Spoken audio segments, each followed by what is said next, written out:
Last lecture, I asked a trivia question. Which wine-producing country encloses more than 85% of its wines with screw caps instead of cork? Before I reveal the answer, let me ask you a question. Do you prefer corks or screw caps for your wines? If you're taking this course with a few people, this question will likely stir a debate. Or maybe everyone will just simply say cork, as that's the common answer. Those in the pro-cork camp denounce the screw cap because it looks cheap and takes all of the romance out of serving a bottle at a restaurant. Care to smell the cap, madam? Those in favor of screw caps say, hey, it's easier to open and there's no risk of wine being tainted. Sometimes a wine is affected by a chemical that makes it smell and taste terrible. We call this cork taint. And obviously, you can't get it from a screw cap. We'll touch on this again in the next lecture. Well, both sides know that less oxygen gets into wines closed with a screw cap than with a cork, because cork is a porous material. Okay, but why should we care about that? That depends on the type of wine that you're drinking. Remember, we've spoken about oxidation, the process that makes your apple turn brown if you cut it open and leave it out on the table. Oxidation has some positive and negative impacts on wine. For wines with great structure that are intended to age, oxygen helps polymerize the tannins and makes the wine more harmonious.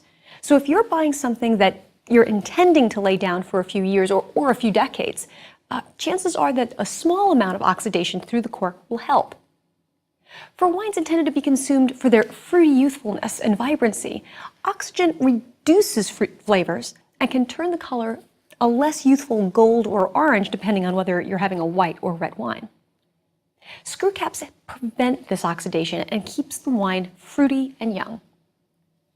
So if you're intending to buy a bottle of something in a youthful vintage to consume within the next 1 or 2 years, then a screw cap is absolutely fine. It's true that opening a screw cap doesn't have any pizzazz if you're out on a date, and I've seen people, waiters kind of roll it down their arm and go click, but that kind of looks cheesy, don't you think? But you do have a couple of alternatives. You can ask the sommelier to open the bottle in the back, and a lot of them do after showing it to you. Or if you really want to impress your date, ask them to decant it. You may not want to do this for an $8 Chardonnay, but you'd be amazed by how many old world classic producers now enclose with a screw cap. For example, Domaine La Roche is a famous producer in Chablis, and they enclose their bottles with screw caps, even their Grand Cru Chablis. There are still studies being done, however, to see how screw caps affect wines that are intended for long-term aging, though. So back to my trivia question. The answer is New Zealand, which actually uses screw caps on about 93% of their wines. Over 3/4 of New Zealand's production is white wine, and youthful fruity white wines at that. So it's no surprise, really, because screw caps help retain their fruity and fresh character. You're going to need the following wines for today's lecture. A New Zealand Sauvignon Blanc. We have a Sancerre, yet again, and here it's very important. We've used Sancerre and Chablis a lot. We're comparing New World classics to Old World classics, so it's important. But a Sancerre from France, a New Zealand Pinot Noir, a South African Steen, which is also called Chenin Blanc, a South African Pinotage, and a South African Cabernet Sauvignon, preferably from Stellenbosch. New Zealand is about 1,000 miles southeast of Australia and has about half the population of New York City. It's very dependent on the sheep and dairy trade, so it's amazing that such a small country has been able to create new world classics for wine. Just as we've seen in California, South America, and many places around the globe, missionaries were the first to plant grapevines in New Zealand, beginning in about 1819. However, the first Vitis vinifera vines have only been widely procured since the early 1970s. New Zealand has a cool climate and is great for grapes for 3 reasons. First, there's latitude. Wine regions on New Zealand's South Island are lower in latitude than Tasmania, and the wines from Central Otago are the world's most southern wines. Second, New Zealand's climate is moderated by the vast ocean around it. We talked about the moderating influence of the proximity of water. Lastly, the mountain ranges that split both islands down the middle block storms as well as wet weather, so that the vineyards located on the east side of the mountains are sunnier, warmer, and drier. The North Island is much warmer than the South Island due to its latitude. Auckland is the largest city in New Zealand, and just north of the city is where Cabernet Sauvignon, Merlot, and Chardonnay are grown. And for you Lord of the Rings fans, the crew filmed all over New Zealand, but the town of Hobbiton they built is due south of Auckland. The region of Gisborne is on the east coast of the North Island. It's a bit warmer and drier, and white varieties are the principal grapes, with Chardonnay being the most important there. These Chardonnays take on a tropical fruit note with pineapple and melon, but also hints of more aromatic peach. They also grow some aromatic varieties such as Gewürztraminer, Chenin Blanc, and Riesling. Farther south still is the region of Hawke's Bay. Although it's lower in latitude, the mountains protect this area from the cool, wet weather, so it's warmer and drier than either Auckland or Gisborne. Within Hawke's Bay, there are pockets of microclimates and unique gravelly soil. In particular, the soils around Gimblett Road, in an area called Gimblett Gravels, act similarly to the gravelly soil in Bordeaux, but also act like the galette stones of Châteauneuf-du-Pape. The stones heat up during the day and continue to heat the vines at night. Some of the best Bordeaux blends come from here, and Syrah is also quite good. In particular, the wines of Craggy Range are highly rated.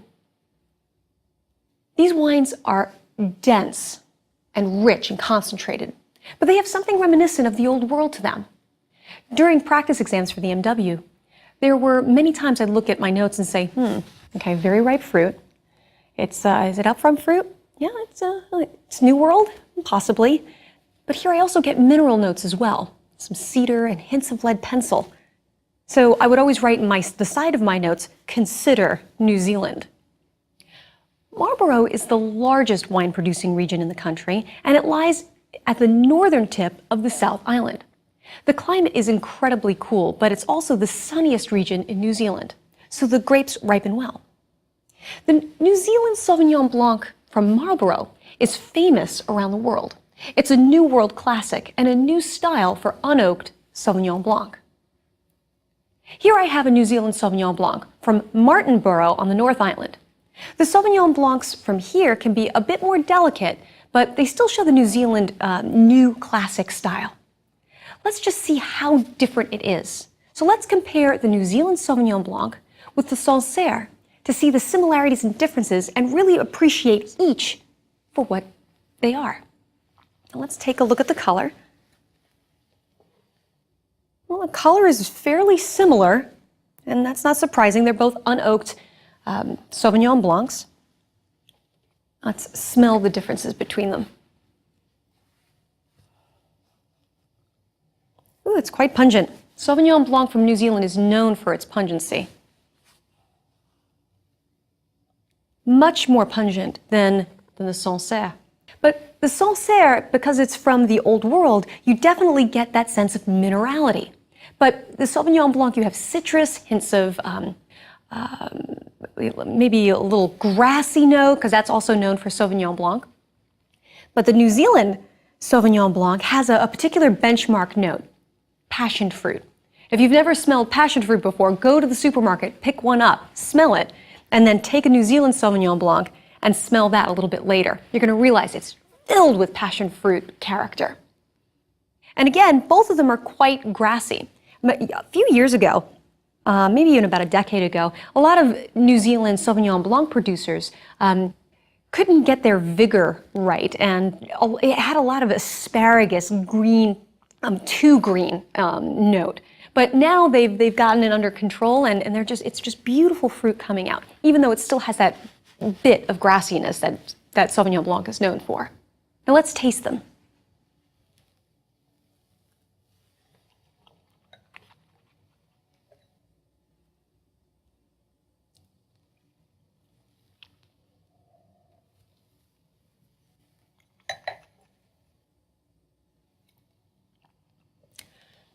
The New Zealand Sauvignon Blanc is a bit rounder and a little bit fuller in body than the Sancerre. Sancerre is very delicate, and again, you get that very crisp, bright character and that minerality coming through.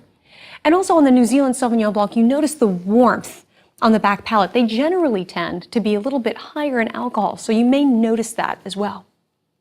So while we see some similarities between these wines, like citrus notes, herbaceousness, and crisp acidity, they have quite a few differences as well. Normally, to put a wine on the international quality map takes a pioneer and a very high-quality wine.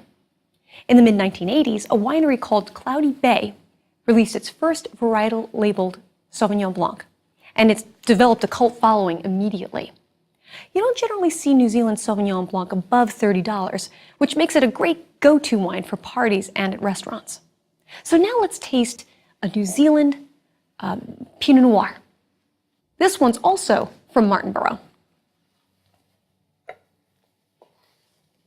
It's a pale color, pale ruby color. Again, that's Pinot Noir. We're old hats at that. And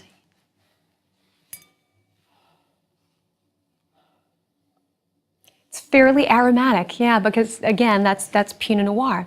And the aromas I get here are typical of Pinot Noir. Your strawberry, your cherry notes, and definitely red fruits, maybe a little bit of cranberry.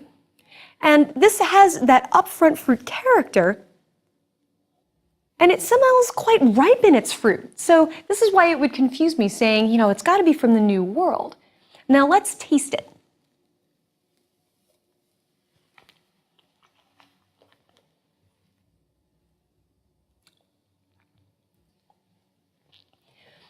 It's delicate. It's delicate to medium-bodied, so it's somewhere in between there. And this reminds me a lot of what you get in Burgundy. But it does have a bit more ripeness to it, more mouth-filling fruit, and it's known for that. Here there's a little bit of vanilla character, but it's not overpowering. It's very well integrated and balanced with it. And notice the acidity on your palate. It's very crisp and bright, and it's quite refreshing. And this has a fairly long finish. A popular producing region for Pinot Noirs is Marlborough, where the stony soils help the grapes get quite ripe. But if you compare these to, say, California Pinot Noir, the California would smell a bit more like strawberry jam versus the fresh fruits you're getting here in New Zealand. Compared to an Oregon Pinot Noir, a New Zealand is a bit more delicate and crisper in its acidity. However, if you compare this to Burgundy, particularly a Bourgogne Rouge, it would smell riper and more fragrant, with riper fruit on the palate and but fewer mineral terroir notes. The region that is very dependent on Pinot Noir is Central Otago, on the South Island. These are the most southerly grown grapes in the world, and their vineyards are 75% Pinot Noir. The climate here is continental, with some of the highest altitudes in New Zealand. Many of the vines are planted on slopes, and the extreme day to nighttime temperatures give the wines great concentration of flavor and fresh acidity. We don't see many of them in the United States, but hopefully we will. If you like wines that bridge the gap between the Old World and the New World, South Africa manages to do that so well, and I've often mistaken some of their wines for Old World wines. If you remember from your history books, South Africa was a critical stop for the Dutch East India Company. In the mid-1600s, a former Dutch surgeon and commander of the Cape planted vineyards for wine and grapes that could keep scurvy at bay. So wine has been produced here for the last 350 years. One wine, in fact, a dessert muscat from Constantia, was made famous in Europe in the 18th century. Today, South Africa is one of the top 10 wine-producing nations in the world. In the early 20th century, the industry suffered from overproduction, instability, and rampant grower bankruptcy. To combat this, the South African trade set up a cooperative called the KWV. They were quite connected, the KWV, quite connected politically, I should say, and they gained advantages such as not paying excise duties for quite a few years. Eventually, their power grew so much that they were overseeing all the sales and distribution of wine. When Nelson Mandela was elected president of South Africa and apartheid ended, the wine industry opened up to the world. The KWV is still integral to the trade at large. However, it was privatized in the mid-1990s. They still do much needed research, much of the country's vine propagation, and help in the advisory and administration of South Africa's Wine of Origin, or WO system, which is similar to France's AC system. Today, we'll be looking at two wines from the KWV. The climate in South Africa is generally Mediterranean, so most of its rain falls during the winter. The coast is much cooler as it's influenced by the Atlantic and the Indian Oceans, as well as by the Antarctic current. The Western Cape produces about 97% of the country's wine, and if you see the term Western Cape on the label, that means the wines can come from anywhere in the region. The oldest district for producing wine in South Africa is the coastal region of Constantia, where there are a number of small, high-quality producers in the outer suburbs of Cape Town. That famous Muscat dessert wine from the 18th century I mentioned earlier came from this place. And outside of Hungarian Tokaj, it was one of the most celebrated wines in Europe at the time. They still grow Muscat, but because of the cool temperatures, you now see other aromatic varieties such as Sauvignon Blanc. Nearly a quarter of South Africa's vineyards are planted in Chenin Blanc, but it's called Steen here. It's planted mostly in Cape vineyards and around Paarl, which is where the KWV is located. In South Africa, Sauvignon Blanc and Chardonnay are beginning to compete with Chenin Blanc for notice, but just as New Zealand is the New World Classic for Sauvignon Blanc, South Africa is the New World Classic for Chenin Blanc. We mentioned Chenin Blanc in Lecture 10, in its original home in the Loire Valley. If you have your notes from that lecture, it might be interesting for you to compare and contrast the South African Chenin Blanc with the Vouvray we tasted. Now, let's take a look at our Steen. It's a straw color, but I've seen pale straw and I've seen a stronger straw, almost towards gold, depending on how old it is. So it does have a range to it.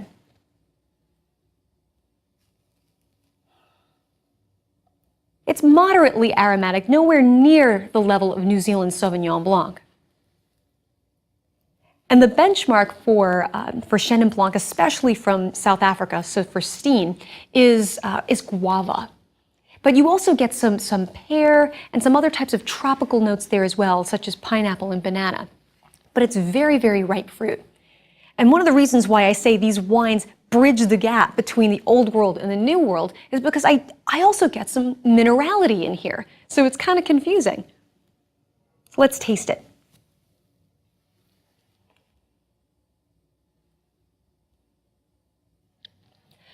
It's fairly medium-bodied, but it's got some nice, crisp, refreshing acidity. And depending on where they're grown, they can be actually quite crisp. Versus Loire Chenin, Steen is rounder, riper, more tropical, and less mineral terroir notes. Maybe you noticed that in comparing your notes from your guidebook. But also notice that the alcohol is just a touch warmer, so you're going to get a little bit more warmth on your back palate. But just like in the Loire, Steen makes quite a few styles in South Africa, dry to sweet to sparkling. Also, the one that you may have some oak flavors of vanilla and spice. Oak can add quite a bit of complexity to the wine. You also see white varieties planted and doing well in Franschhoek Valley, which is further inland. This is where the original French Huguenots settled and brought their winemaking expertise to South Africa. But unlike at the coast, with its cooling maritime influence, here its altitude makes climate suitable for white wines and their fresh acidity. About 27 miles, or 44 kilometers inland, you find Stellenbosch, which is known for its high-quality exported wines. It's also home to the Oenological and Viticultural Research Institute and university that turns out the most winemakers in South Africa. It was here that the red grape variety Pinotage was created. Created in 1925 as a cross between Pinot Noir and Cinsault, it was supposed to have the flavors of Pinot Noir, but the high yields and easy ripening of Cinsault. Actually, the resulting grape of Pinotage is nothing like either of them. And Pinotage is now South Africa's flagship grape. Let's taste it.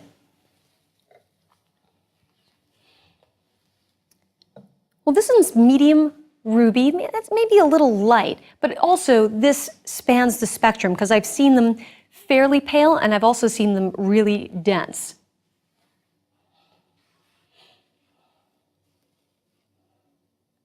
It doesn't have the aromatic intensity of Pinot Noir, and you may want to go back and forth with your New Zealand Pinot Noir just to see the differences between it. Pinotage has a little bit of a darker fruit than Pinot Noir, more blackberry than cherry or red raspberry. But I've also heard mulberry and plum, so darker fruits. It's upfront in its fruit aroma, which takes us to the New World, but it does this little old world dance because Pinotage is known for a particular aroma. And it's going to sound actually quite tame after cat's pee and diesel. My nose senses it as ash, but others call it a really strong minerality. Now, smell your New Zealand Sauvignon Pinot Noir, and then smell the Pinotage. Can you see how these might be confused for Old World wines? I was at a dinner party and I was pointing out the ash note that I get for Pinotage, and my husband, who at first was not fond of it at all, actually kept asking for more Pinotage because he thought it was fascinating that he could actually identify the wine, and it really sparked his interest in terroir. Now let's taste it.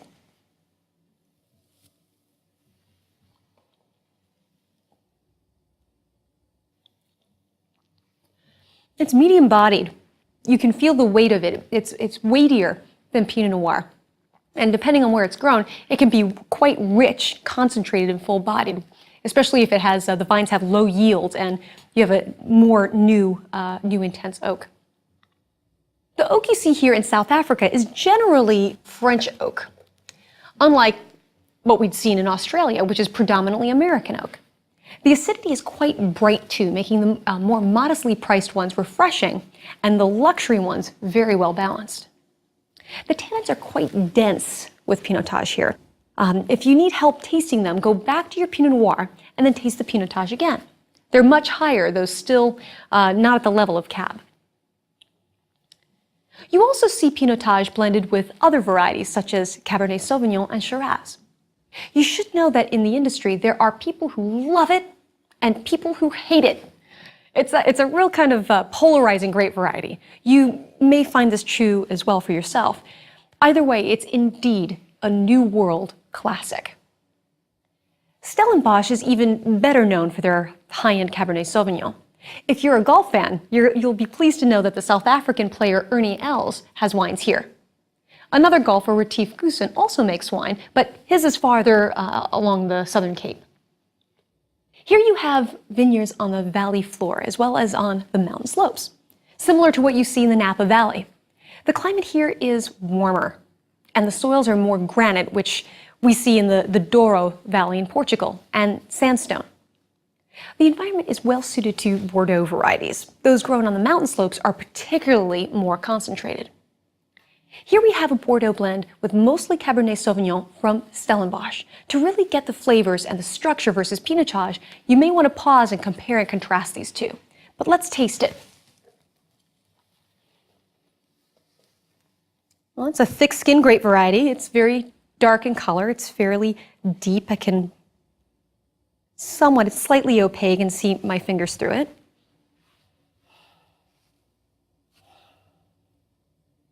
And I get that real rich Cabernet Sauvignon, typical notes of black currant and green bell pepper, which I kind of like in this. And I do get some mineral quality here. But I also get some bramble and some woodsy kind of notes as well. In some, I've actually smelled some violet notes, which is what you get in Margaux in Bordeaux. Let's taste it.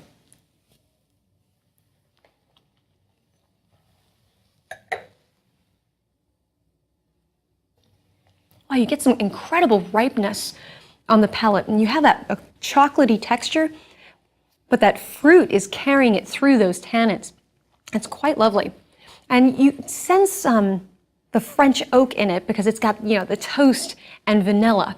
You don't get those coconut notes and dill of American oak. But this also means the tannins are quite gripping, too.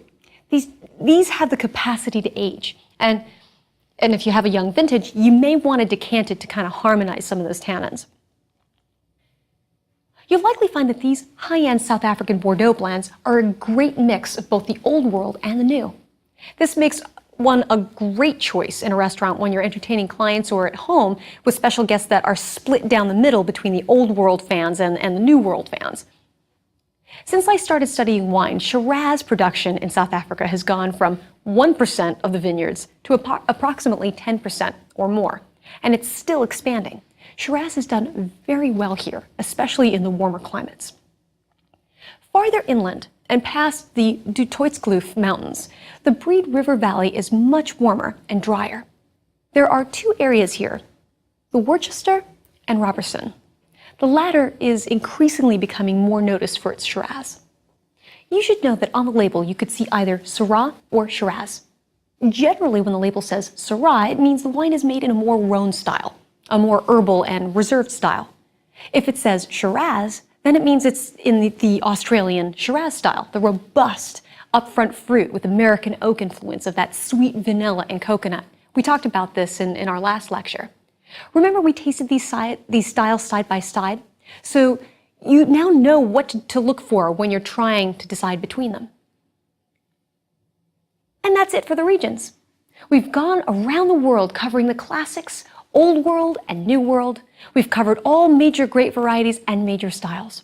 So here's a last quiz for you. One white and one red. So let's take a look at the tasting notes. Wine number one, mystery wine number one.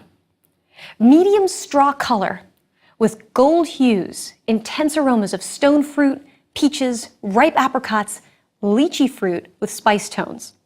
No flavors of vanilla or toast, but definite mineral tones. On the palate, it is full-bodied, low acidity, and warm alcohol. It's very well balanced with many layers of complexity of fruit, spice, and mineral with a long finish. Okay, so what do we know about this wine? Is it an aromatic variety or a neutral variety? Well, let's take a look. It says intense aromas. So it's an aromatic variety. Do we think this wine has any oak influence? Let's take a look. It says no flavors of vanilla or toast. So chances are it doesn't have any new oak influence, but it could have old oak influence because it doesn't add any flavors, but it adds a mouthfeel. But let's keep looking. So this is an aromatic white with no oak, which rules out which noble grape variety? Chardonnay. Any unique flavors that can point us to a specific variety? Let's take a look. Well, it's an aromatic variety, and I see lychee fruit and spice. This could be a Gewürztraminer. What else points us to Gewürztraminer? Well, it says full body, low acidity, and warm alcohol. Yeah, those things point to Gewürztraminer. Now, where do you think it's from? The Old World or the New World? Well, it says definite mineral tones. So chances are it's from the Old World. Is this low, medium, or high quality?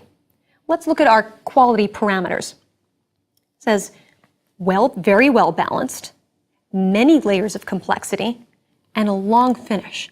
So that tells us that it's a high quality wine. What is it? This is an Alsatian Gewürztraminer. It's because where do you see a Gewürztraminer classically in the Old World? And high quality, that's it. Good. So now let's go on to mystery wine number two.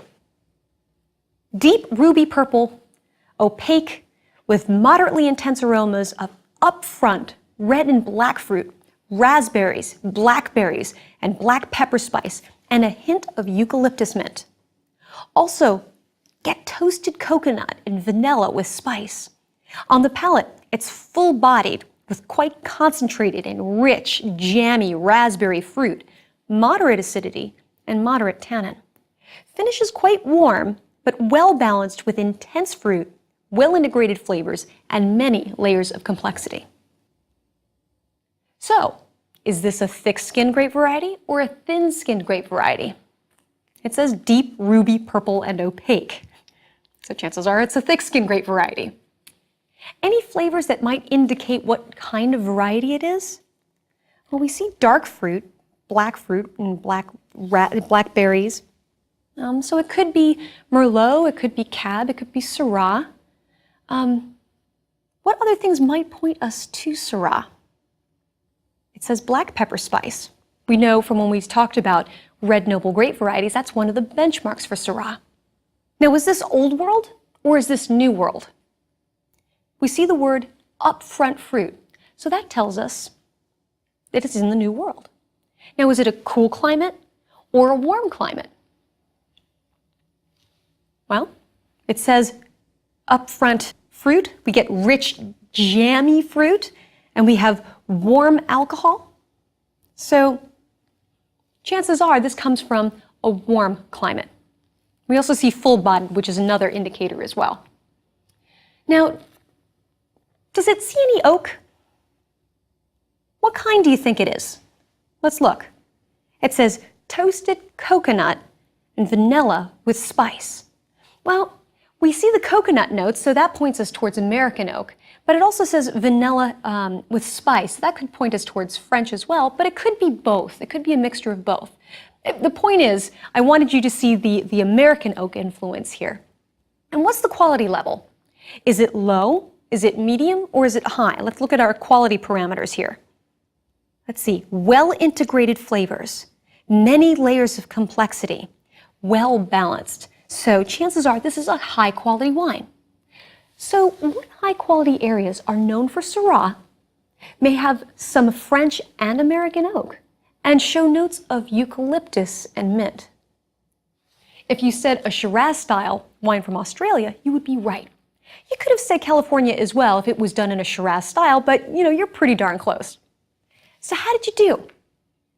Did you ever think that at the beginning of this course that you would learn to identify wines just by looking at someone else's tasting notes?